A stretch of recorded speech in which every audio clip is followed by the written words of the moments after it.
Арбагыла балдар, силер менен көрүшкөнүмө абдан кубанычтуумун. Анда сабагыбызды баштайлы. Балдар, биздин кыргыз адабияты сабагында элдик оозеги чыгармачылык Манас эпосунан тартып, кенже эпостор жана легендалар, дастандар, жөө жомоктор, тамсилдер, элдик ырлар, дидактикалык чыгармалардын бардыгы кыргыз элинин оозеги көркөм чыгармаларына кирет. Демек, ушул көркөм чыгармалардын ичинен быйылкы биздин өтө тургандарыбыз элдик оозеги чыгармалар жана эпостордон өтмөкчүбүз. Анда биз көркөм чыгармалар менен таанышып алалык. Ириде сабактын темасы деген эмне? Көркөм адабияттын башкы предмети адам жана анын көп кырдуу турмушу. Ооба, көркөм чыгарма адамдын көп кырдуу турмушуна, анын жашоо тиричилигине, анын башка турмуштук кырдаалдарына байланышкан. Сабактын максаты искусствонун түрлүү тармактарын ажыратабыз, көркөм адабияттын башка адабияттардан айырмасын аныктайбыз. Карагылачы балдар, сүрөттө көчүп жүргөн кыргыз эли өзлөрү менен кошо улуттук көркөм дүйнөнү кошо ала жүрүшкөн экен балдар. Демек, бүгүнкү күндө кыргыз элинин улуттук көркөм дүйнөсүндөй көп тармактуу жана өтө маңыздуу чыгармалар аз кездешет. Демек, кыргыз элинде деги эле кыргыз адабияты же болбосо сүйлөө же болбосо көркөм чыгарма жаратуу, мунун баары искусствого кирет экен балдар. Демек, көркөм адабият дагы ошол искусствонун бир тармагы экен. Көркөм адабияттан тышкары искусствода кино, театр, музыка, скульптура, архитектура, сүрөт өнөрлөрү, булардын бардыгы искусствонун тармактарына кирет экен. Демек, кадимки эле көркөм адабият сыяктуу эле искусствонун башка тармактары өтө көп экен. Демек, искусствонун тармактарына өтө бай экенбиз. Алардын ичинен биз кино искусствосун карап көрөлү. Кино искусствосунда бүгүнкү күндөрдүн эле киносун карап көрөлү. Кайнене деген кинону көрүп жүрөбүз, балдар. Агент турист, Делбирин Чыңгыз Айтматовдун чыгармасына карата тартылган Көк бөрү деген фильмдерди көрүп жүрөбүз. Буларды биз кинотеатрлардын экрандарынан көрүп жүрөбүз. Булардын өзүнө тиешелүү болгон тарбиялык мааниси бар чыгармалар болуп эсептелет. Бир да кино өзүнө тартпай койбойт. Бир да кинонун тарбиялык мааниси жок болушу мүмкүн эмес.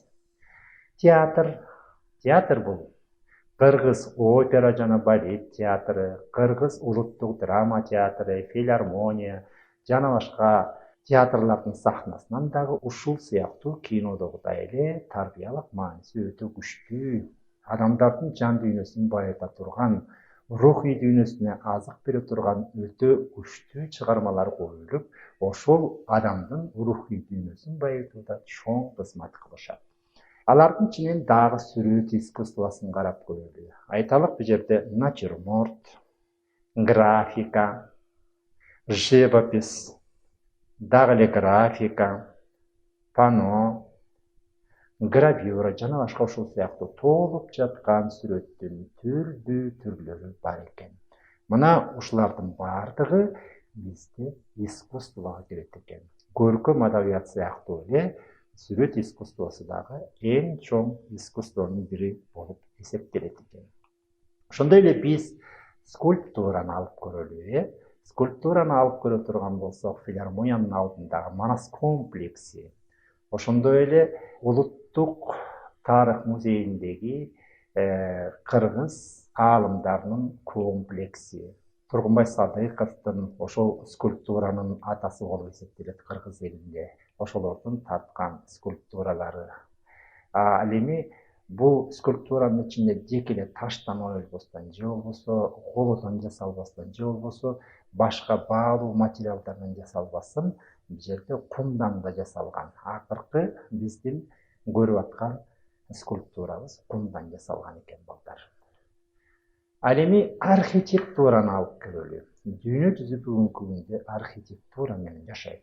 Архитектуранын ушунчалык сулуу көрүнүштөрү бардык шаарларды, айылдарды жана башка жерлердин бардыгын ушундай бийик кооздукка алып келип турат.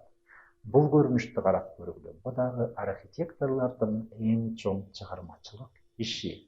Бул дагы эң чоң архитектуралык курулуш. Муну карап көрсөңүздөр, бул дагы өзүнчө бир архитектуралык чоң курулуштардын бири болуп эсептелет. Музыка дүйнөсүнө келе турган болсок, бул жерде Курмангазы Азыкбаевдин жакшынакай флейтасы, саксофону, опералык чыгармалар, Бекбор Биевдин мисалы үчүн музыканы баян аркылуу, аккордеон аркылуу берип жатат. Ошондой эле дүйнөлүк классикага байланыша келсек, Испаниянын күчтүү ырчыларынын бири Монсеррат Кабалье, анан орустардын Николай Бастовы. Булардын үндөрү дүйнөдөгү эң бир кооз, тембирлүү, күчтүү үндөр болуп эсептелет. Булардын баарын чогултуп келип биз эмне дейт экенбиз балдар? Музыка дейт экенбиз. Ал эми музыканын ичинде мындан дагы башка толуп жаткан толгонтокой өзгөчөлүктөрү жана түрлөрү бар. Демек, көркөм адабият дагы искусствого кирет дедик. Демек, көркөм адабият экиге бөлүнөт экен. Көркөм чыгармалардын адабияты жана илимий чыгармалардын адабияты. Илимий чыгармалардын адабияты медициналык адабият, биологиялык адабият, химиялык, математикалык, кибернетикалык, саясий жана башка адабияттар болуп бөлүнүшөт. Ал эми көркөм адабияттар болсо, элдик, озеги чыгармалар, Манас эпосунан тартып, кенже эпостор, 20га жакын кенже эпосубуз бар. Ошолордон тартып поэзия, проза, драмалар, булардын бардыгы көркөм адабиятка кирет экен балдар. Мына бир жерде карасак, көркөм адабияттар дагы, илимий адабияттар дагы бардыгы ушул текчелерде жакшынакай салынып турат. Буларды биз бири-биринен ажыратышыбыз керек экен балдар. Көркөм адабият дегенибиз эмне? Илимий адабият дегенибиз эмне? Көркөм адабият сөз өнөрү. Көркөм адабияттын башкы куралы да сөз. Көркөм адабияттын предмети адам, анын турмушу, жан дүйнөсү. Жазуучу өзүнүн чыгармаларында кимди гана сүрөттөбөсүн, аны курчап турган айлана чөйрөсү, жаратылышы, иштеген иши, адамдар менен болгон карым катышы жана башкалар менен бирдикте каралат. Мынакей балдар, мисалы үчүн Айтматовдун эле чыгармаларын алып карап көрөлү. Айтматовдун чыгармаларынын бардыгы көркөм адабиятка кирет.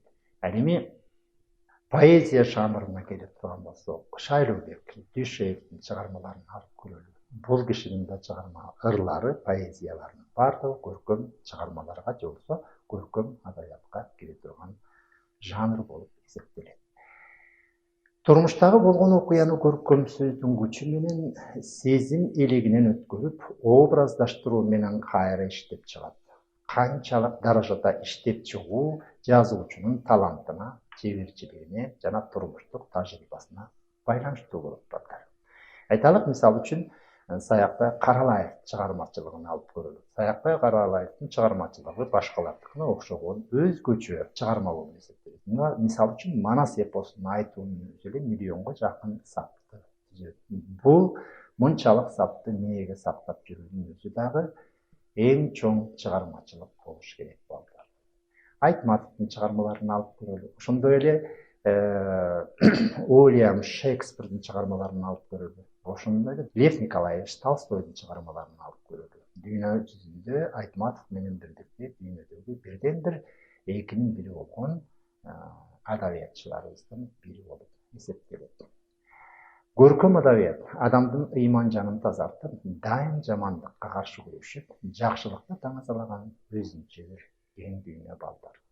Демек, жакшы адам болуп тарбияланам жана рухий дүйнөм ушунчалык таза адам болом десеңер, көркөм адабиятты көбүрөөк окуп, алар менен өзүңөрдүн жан дүйнөңөрдү тазартууга аракет кылгыла балдар. ошону менен бизге бөлүнгөн убакыт аякталды. Эфирден кайрадан жолугушканга чейин саламатта калгыла балдар.